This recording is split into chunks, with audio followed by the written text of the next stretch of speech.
Assalamualaikum warahmatullahi wabarakatuh. Kepada yang terhormat, Bapak Sugeng Prayetno, SEMM, selaku dosen pengampu mata kuliah Pasar Uang dan Modal. Dengan saya, Mutiara Fazilna Khairunisa, dengan nomor NIM 2892350065, akan mempresentasikan tugas ujian akhir semester mata kuliah Pasar Uang dan Modal. Manajemen investasi.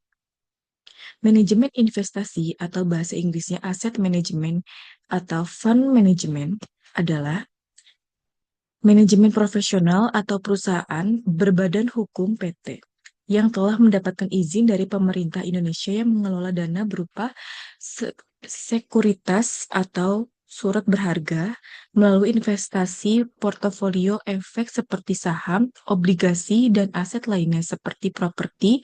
Investor tersebut dapat berupa institusi atau perusahaan asuransi dana pensiun, perusahaan, dan lain-lain.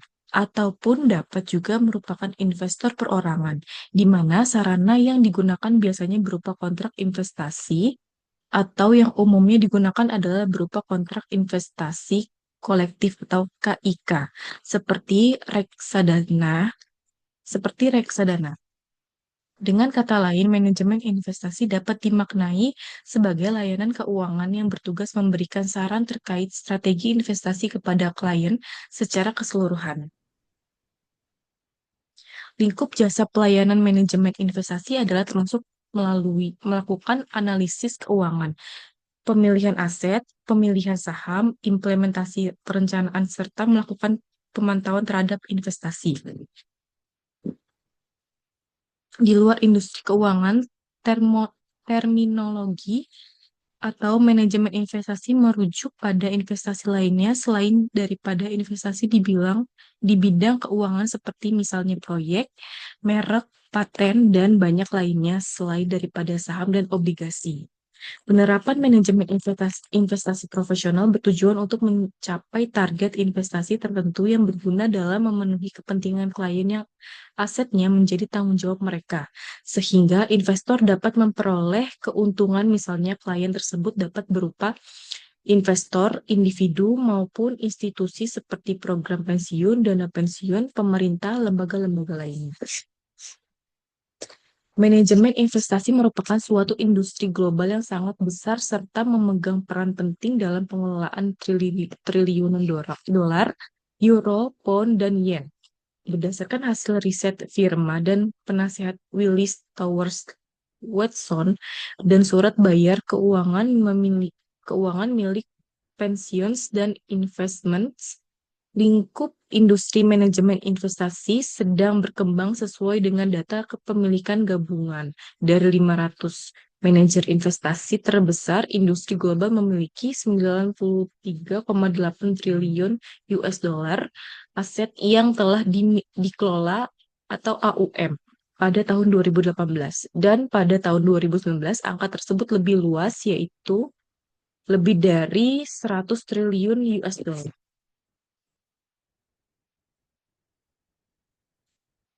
Fungsi dan manfaat manajemen investasi.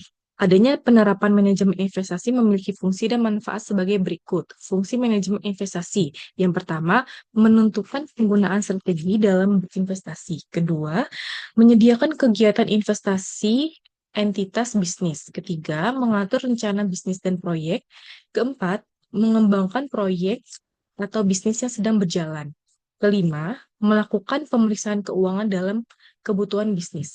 Keenam, menghindari risiko adanya kehilangan aset dan meningkatkan keuntungan. Ketujuh, untuk memaksimalkan portofolio investasi. Dan yang kedelapan, memberikan prediksi akan evaluasi daya tarik investasi. Kemudian ada manfaat manajemen investasi. Yang pertama, untuk menghindari adanya pembelian yang berlebihan. Kedua, mengawasi dan menjaga laju nilai aset.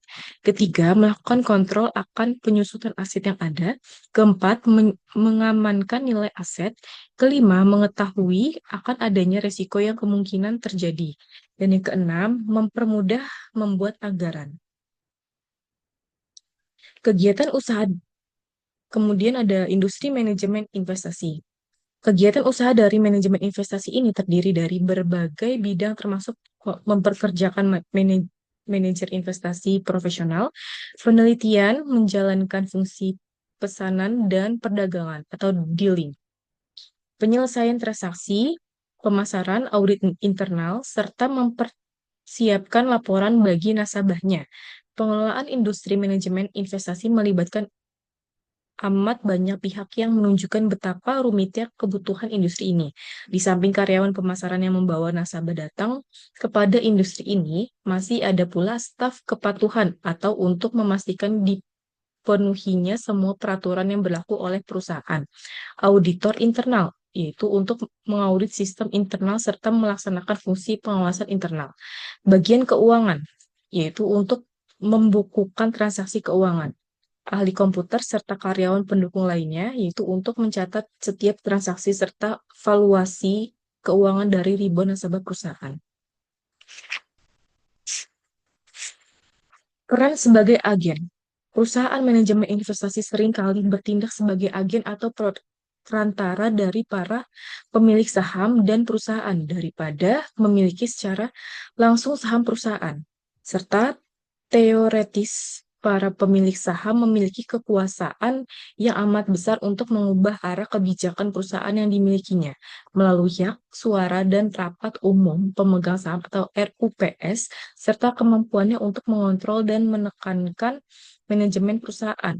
Namun dalam praktiknya, para pemilik saham tersebut tidak menggunakan hak suara yang dimiliki secara kolektif tersebut, sebab pemilikannya masing-masing hanya terdiri dari jumlah yang kecil. Dan institusi keuangan atau selaku agen kadang-kadang menggunakan hak suara tersebut. Telah menjadi suatu kepercayaan umum bahwa manajemen investasi selaku agen harus memiliki kemampuan untuk secara aktif memantau kinerja perusahaan yang sahamnya dimiliki oleh nasabahnya.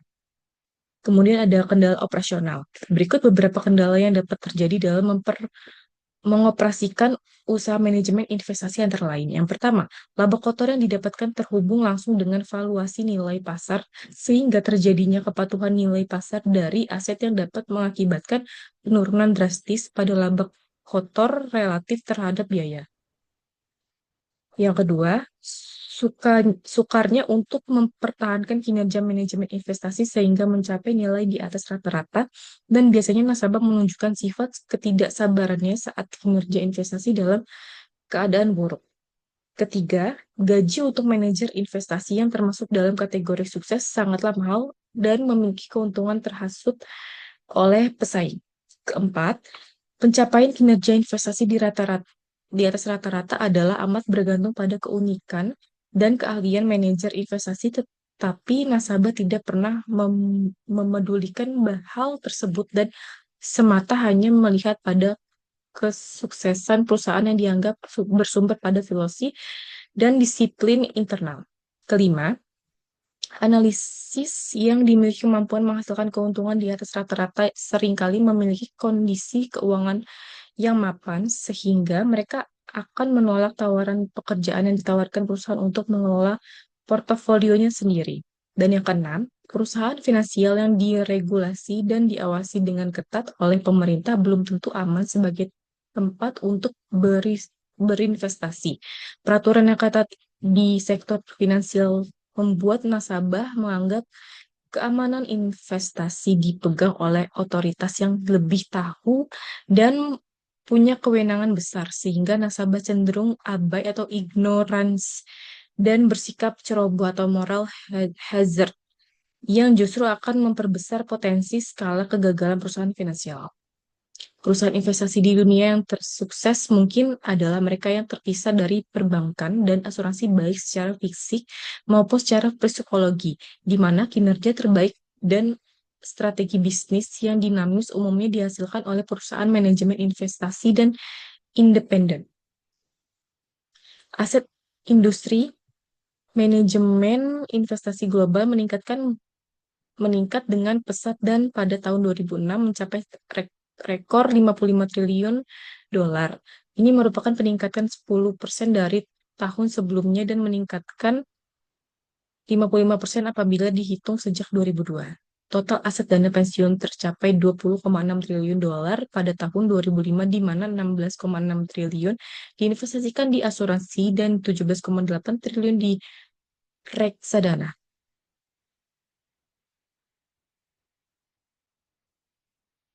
Struktur portofolio. Fokus bisnis pada industri manajemen investasi adalah manajer yang bertugas untuk menginvestasikan dan mendivestasikan investasi nasabahnya.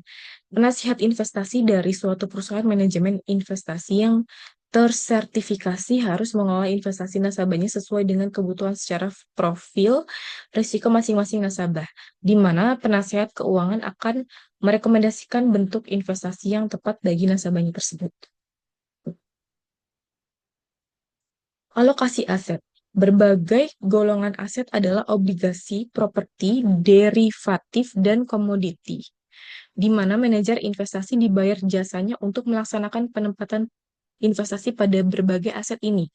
Berbagai golongan aset ini memiliki dinamika pasar yang berbeda-beda dan saling memengaruhi satu sama lain, sehingga penempatan dana investasi pada berbagai aset tersebut dapat membawa pengaruh signifikan pada performa investasi.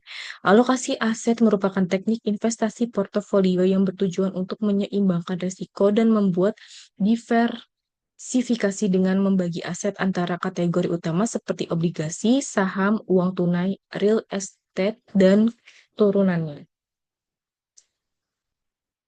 Investasi jangka panjang sangatlah penting untuk memperhatikan bukti kinerja imbal hasil jangka panjang terhadap aset investasi yang berbeda-beda dan melakukan investasi pada jangka waktu tersebut guna mendapatkan hasil investasi terbaik. Misalnya pada suatu jangka waktu yang panjang, contohnya di atas 10 tahun, pada beberapa negara saham menghasilkan imbal hasil yang lebih tinggi dibandingkan obligasi dan obligasi menghasilkan imbal hasil yang lebih besar dibandingkan memegang tunai. Menurut teori keuntungan, hal ini disebabkan oleh risiko yang lebih besar pada saham atau lebih bergejolak daripada obligasi yang lebih beresiko dibanding tunai. Melihat dari sisi sejarahnya, investasi jangka panjang dinilai memiliki minimum waktu dalam kisaran 10 tahun. Panjangnya periode ini menampilkan apabila investasi saham terbukti memberikan atau return lebih baik dibandingkan dengan investasi lainnya, misalkan deposito. Diversifikasi. Manajer pengelola dana dengan memperhatikan latar belakang alokasi aset akan mempertimbangkan untuk melakukan diversifikasi aset sesuai profil risiko nasabah dan membuat daftar perencanaan penempatan investasi yang sesuai. Daftar tersebut akan menunjukkan persentase penempatan dana pada masing-masing saham atau obligasi. Teori diversifikasi portofolio ini diperkenalkan oleh Harry Max Markowitz, dan efektivitas dari diversifikasi ini membutuhkan manajemen korelasi antara imbal hasil dan tingkat pengembalian modal, isu internal terhadap portofolio bersangkutan, kolerasi silang antara tingkat pengembalian. Untuk meminimalisir resiko investasi, maka diversifikasi diperlukan dalam membentuk portofolio melalui kombinasi sejumlah aset dengan tanpa mengurangi nilai harapan. Diversifikasi portofolio dapat pula diartikan sebagai prosedur pembentukan portofolio, sehingga hal tersebut mampu mengurangi resiko portofolio tanpa mengorbankan pengembalian yang telah dihasilkan. Metode pendekatan investasi. Banyak metode pendekatan yang berbeda dari cara pengelolaan investasi yang sangat dilakukan oleh sebuah perusahaan manajemen investasi. Misalnya pertumbuhan atau growth, nilai atau value fund, pasar netral, kapitalisasi kecil, indeks, dan lain-lain. Metode yang berbeda ini masing-masing memiliki fitur menganut lingkungan finansial tertentu, sifatnya risiko khusus yang berbeda-beda.